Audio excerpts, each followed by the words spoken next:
Il y a bien longtemps, dans les temps anciens, où les contes et les légendes s'entremêlaient, un royaume autrefois paisible, celui de Morgata, se trouvait plongé dans l'ombre menaçante des gobelins. Le roi de ce royaume, autrefois prospère, observait avec inquiétude les nuages sombres qui s'amoncelaient à l'horizon. Depuis les remparts de son château, il contemplait ses chevaliers s'entraîner dans la cour, une cour emplie de gravité alors que la menace gobeline planait au-dessus de leur tête.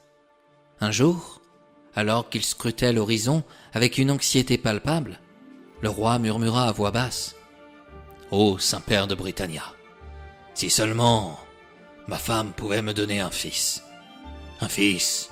qui pourrait apporter la lumière dans ces temps sombres, un fils que je nommerais Juste le Bon, pour incarner la justice et la droiture que notre royaume mérite. » 9 mois passèrent, et le destin du roi fut scellé dans un acte de bravoure alors qu'il défendait son royaume contre les gobelins. Cette même nuit, sa reine mit au monde un fils, Juste le Bon, un enfant destiné à porter sur ses épaules le poids des espoirs de tout un royaume. 1 an plus tard, dans un acte désespéré pour mettre fin aux hostilités, la reine épousa le roi des gobelins. Le nouveau roi, content de sa victoire et de sa nouvelle conquête, possédait un miroir magique. « Miroir, mon doux miroir, dit-il, dis-moi, qui est le plus juste du royaume ?» Et le miroir répondait toujours : « Mais c'est vous, Majesté. » Au fil des années, Juste le Bon grandit, imprégné des valeurs de justice et de compassion que lui avait transmises son défunt père. Pendant ce temps, le miroir magique du gobelin commença à révéler une vérité troublante. Juste le Bon était l'incarnation vivante de la justice, bien plus que son beau-père ne l'avait jamais été. Irrité par cette révélation, le roi gobelin se tourna vers une sorcière sombre, cherchant un moyen de se débarrasser de son rival. Un jour, alors que Juste le Bon et son amie Blanche se promenaient dans la forêt, ils furent attaqués par la sorcière, déguisée en ours. Mais Juste le Bon, courageux et déterminé, protégea Blanche des griffes de la bête, prêtant peu d'attention à ses propres blessures dans l'action. Il tomba dans un ravin, en sombrant dans l'inconscience. Blanche voulut le secourir, mais la sorcière arriva trop rapidement à ses côtés, en l'accusant. « Vous avez tué le prince du royaume de Morgata. »« Mais non, c'est faux. »« Si, je vous ai vu. Le roi me connaît et vous condamnera à mort. »« Oh, je vous en supplie, laissez-moi la vie sauve, » déclara la jeune femme. Elle n'avait nul besoin de la supplier. La sorcière voulait seulement se débarrasser d'elle. Alors, elle la transforma en une petite souris sans défense. Puis, elle revint au château pour annoncer au roi la terrible nouvelle. La reine, en apprenant la perte de son seul et unique enfant, mourut de chagrin. Juste le Bon se réveilla au beau milieu de la nuit, enserré dans un écheveau d'épines qui pénétrait cruellement sa peau. Dans l'obscurité oppressante, il sentit une lueur étincelante se matérialiser devant ses yeux fatigués. « Bonjour, je suis une fée des montagnes de Morgata. Laisse-moi t'extirper de cet embarras, » murmura la voix douce de cette créature alors qu'elle agitait sa baguette magique. D'un geste fluide, elle fit disparaître les épines qui emprisonnaient Juste le Bon, lui procurant un soulagement instantané. Reconnaissant, le jeune homme s'inclina devant la fée. « Que puis-je faire pour te remercier ? Tu as été si généreuse envers moi, » s'exclama-t-il. La fée sourit, ses yeux brillant d'une lueur malicieuse. « Saurais-tu remettre en état la charpente d'une maison ? » demanda-t-elle. « Notre magie ne suffit pas à la rendre suffisamment robuste, et chaque coup de vent menace de l'emporter. » Sans hésiter, Juste le Bon acquiesça. « Bien sûr, je ferai de mon mieux pour vous aider. » Accompagné de la fée, il s'enfonça dans la forêt sombre, jusqu'à une petite clairière, où se dressait une modeste maison dépourvue de toit. À leur arrivée, 6 autres fées émergèrent des ombres et se présentèrent à lui. Juste le Bon leur narra son histoire avec gratitude, partageant les défis qu'il avait surmontés et les épreuves qui l'attendaient. À la fin de son récit, Les 7 fées échangèrent un regard chargé de préoccupation. « Sois prudent » mirent-elles en garde d'une voix harmonieuse. Jusqu'à présent, aucun ours n'avait été repéré dans cette forêt. Il semble que quelqu'un t'en veuille vraiment. En effet, le roi des gobelins, qui croyait s'être débarrassé de son beau-fils, interrogea une nouvelle fois son miroir. Sa déception fut immense, et sa colère redoubla lorsqu'il apprit par celui-ci « Juste le bon, qui réside chez les 7 fées, est 1000 fois plus juste que vous. » Sans perdre un instant, il décida d'éliminer lui-même son beau-fils. Il se dirigea vers la maison des 7 fées, ignorant leur absence, car elles étaient parties aider des nains dans le village de Dirum.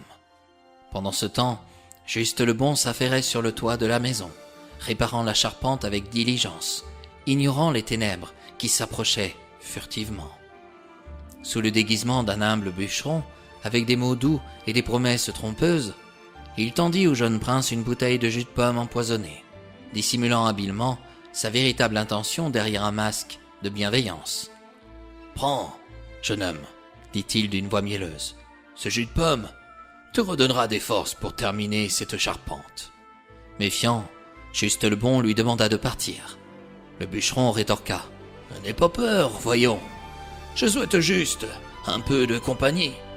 Ce bon jus de pomme arrive des vallées de Camorra. Regarde, je vais même en boire devant toi, si cela peut te rassurer. Et si tu le désires, après je viendrai t'aider dans ta tâche. Entre Britanniens, il est important de s'entraider. » Innocemment, Juste le bon accepta la bouteille et but quelques gorgées du liquide empoisonné. Un frisson parcourut son corps alors que le poison se répandait dans ses veines, le plongeant dans un sommeil profond dont il ne se réveillera pas sans trouver l'amour. Mais comment le pourra-t-il en restant endormi? Ainsi, dans l'ombre de la forêt, le destin de Juste le bon bascula sous le coup de la trahison et de la tromperie. Le roi des gobelins célébra enfin sa victoire personnelle. Il s'était enfin débarrassé de son seul rival. Il retrouva son apparence et retourna par l'intermédiaire d'un portail magique dans son royaume. Lorsqu'il posa la question à son miroir, celui-ci lui répondit « Vous êtes le plus juste du royaume, Majesté. » Le soir venu, les fées découvrirent le corps inerte de Juste le bon. Elles le veillèrent avec tendresse, gardant espoir qu'un jour il se réveillerait. Elles pleurèrent plusieurs jours et se décidèrent à lui construire un formidable cercueil de verre pour pouvoir continuer à admirer sa juste valeur. Le jeune homme était si beau qu'on aurait pu croire qu'il dormait. Les fées gravèrent en lettres d'or « Juste le bon » sur le cercueil de verre. Elles le déposèrent au cœur de la forêt en le veillant à tour de rôle aux côtés des animaux. Des mois passèrent, érodant lentement le voile de tristesse qui enveloppait le cercueil de verre où reposait Juste le bon. Un jour, une petite souris égarée vint gratter timidement à la surface du verre. Les fées, maîtres du langage des animaux, perçurent son appel silencieux à l'aide et agirent rapidement. D'un geste habile, l'une d'elles brisa le sortilège qui retenait Blanche captive dans sa forme de rongeur, la libérant ainsi de son emprisonnement magique. Reconnaissante envers les fées, pour leur acte de générosité, Blanche demanda timidement l'impermission d'embrasser le jeune homme allongé dans le cercueil de verre. Les fées, étonnées par cette requête, interrogèrent Blanche sur sa relation avec Juste le bon. « Vous le connaissez » s'étonnèrent-elles. « Oui, je le connais. »« Il s'appelle Juste le bon » répondit Blanche avec émotion. « Jusqu'à ce jour, je n'ai jamais osé lui avouer mes sentiments. » Intriguées, les fées interrogèrent Blanche sur son identité et sa situation. « Comment vous appelez-vous » demandèrent-elles. « Je m'appelle Blanche. Juste le bon ignore que je suis une princesse d'un petit royaume. J'ai toujours désiré être aimée pour ce que je suis, et non pour mon titre. » Les fées exprimèrent leur inquiétude quant à l'absence prolongée de Blanche de son royaume. « Votre royaume doit s'inquiéter de votre absence » remarquait-elle. « Non, loin de là, » répondit Blanche avec un sourire tendre. « Mon père m'a ordonné de revenir lorsque j'aurai trouvé la main de mon prince charmant. Et il est là, en cet instant, devant moi. » Les fées restèrent silencieuses, absorbant les paroles de Blanche avec émerveillement. Cependant, leur étonnement se transforma en stupéfaction lorsque Blanche embrassa Juste le Bon et que celui-ci s'éveilla soudain de son sommeil magique. Où suis-je » demanda-t-il, désorienté par son réveil. « Je vais tout expliquer, mon amour, » répondit Blanche avec douceur. Juste le Bon, surpris par les mots de Blanche, posa la question qui brûlait sur ses lèvres. « Ce n'est donc pas un rêve? Tu m'aimes ?» Blanche sourit, ses yeux pétillants d'affection. Seul un baiser pouvait rompre ce sort. En te réveillant, tu m'as affirmé que les sentiments que je ressens à ton égard sont réciproques.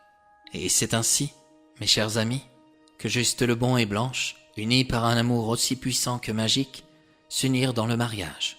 Malgré les ténèbres qui avaient jadis assombri leur chemin, ils trouvèrent la lumière et la félicité dans les bras l'un de l'autre.